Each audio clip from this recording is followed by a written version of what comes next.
Hello student, last video में हमने संपर्क बल के बारे में पढ़ लिया था और ये भी देखा था कि संपर्क बल दो प्रकार के होते हैं। एक होता है पेशी बल, एक होता है घर्षण बल।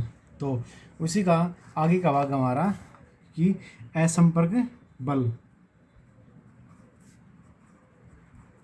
और जो असंपर्क बल होता है वो क्या होता है कि किसी वस्तु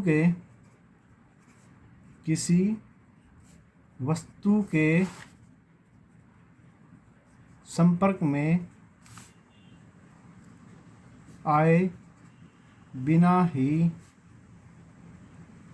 लगने वाला बल असंपर्क बल कहलाता है। क्या करेंगे बेटा कि किसी वस्तु के संपर्क में आए बिना ही लगने वाला बल असंपर्क बल कहलाएगा। असंपर्क बल जो होता है वो 3 प्रकार का होता है। असंपर्क बल 3 प्रकार का होता है। जो पहली टाइप्स है वो क्या है? चुंबकीय बल। और जो दूसरा प्रकार है वो क्या है? यहाँ पे शिथिल वैद्युत बल। और जो तीसरी प्रकार है बेटा असंपर्क बल की वो क्या है? गुरुत्वाकर्षण बल। अब एक एक करके हम इन सब के बारे में पढ़ेंगे। तो पहली टाइप्स पढ़ते हैं। और पहली टाइप्स क्या है बेटा हमारी कि चुंबकीय बल। और चुंबकीय बल क्या होता है ये देखते हैं कि अगर किसी चुंबक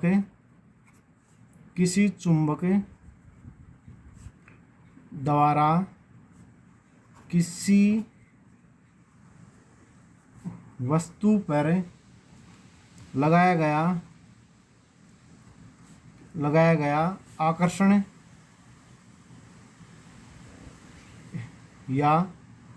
या प्रतिकर्षण बल चुंबकीय बल कहलाता है।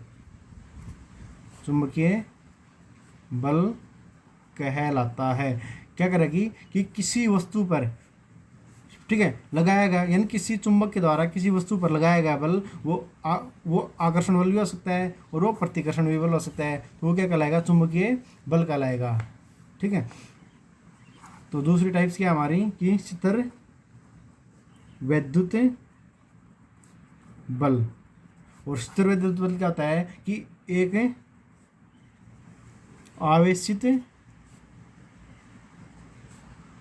आवेशित वस्तु द्वारा किसी अनावेशित वस्तु पर लगाया गया बल शिथिल वैद्युत बल कहलाता है। यानी कि क्या करेगी? एक आवेशित वस्तु, जब एक आवेशित वस्तु, ठीक है, किसी आवेशित या अनावेशित वस्तु पर लगाया गया बल शिथिल वैद्युत बल कहलाता है। जो लास्ट टाइप हमारी वो क्या है कि गुरुत्वाकर्षण बल। और गुरुत्वाकर्षण बल क्या होता है बेटा? क्या करेगी कि विश्व की प्रत्येक वस्तु जिस बल के द्वारा अन्य किसी भी दूसरी वस्तु को अपनी ओर आकर्षित करती है उसे गुरुत्वाकर्षण बल कहते हैं। क्या करेगी कि विश्व की प्रत्येक वस्तु जिस बल के द्वारा अन्य किसी भी वस्तु को अपनी ओर आकर्षित करे उस बल को हम क्या कहेंगे? गुरुत्वाकर्षण बल कहेंगे। जैसे मान लेते हैं कि कोई एक वस्तु A है जिसका द्रव्यमान क्या है? M1 है और दूसरी वस्तु क्या है?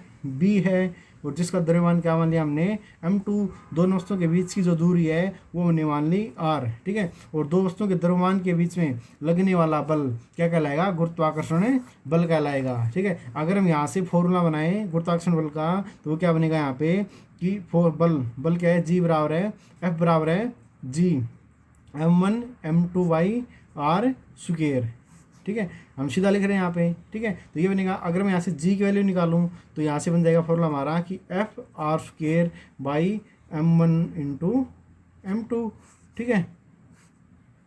तो ये बन जाएगा, ओके बेटा, ठीक है। इसके बाद आता है हमारा नेक्स्ट टॉपिक है इस चैप्टर का, वो क्या है कि दाब। दाब क्या होता है, क्या करेगी, किसी पृष्ठ के प्रति एकांक क्षेत्रफल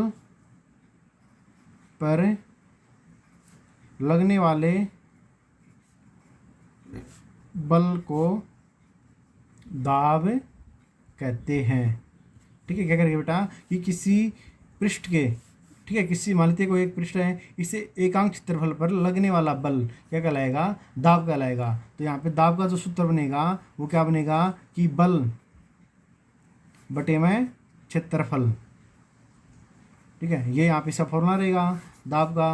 और दाब का जो SI मात्रक होता है वो क्या होता है बेटा, पास्कल, ठीक है। और पास्कल को हम लिखेंगे PA से, ठीक है। एक दूसरा ऐसा, ठीक है, एक मात्रक और भी हो सकता है दाब का, वो क्या होगा, देखो बल का मात्रक क्या होता है, न्यूटन, और क्षेत्रफल का मात्रक क्या होगा, मीटर स्क्वायर। तो यहाँ पे, ठीक है, दूसरा जो मात्रक होगा दाब का वो बन जाएगा कि न्यूटन पर मीटर स्क्वायर, ठीक है। तो ये भी एक मात्रक है दाब का और ये भी है, ठीक है बेटा। तो दोनों को याद करना, ठीक है। Thank you.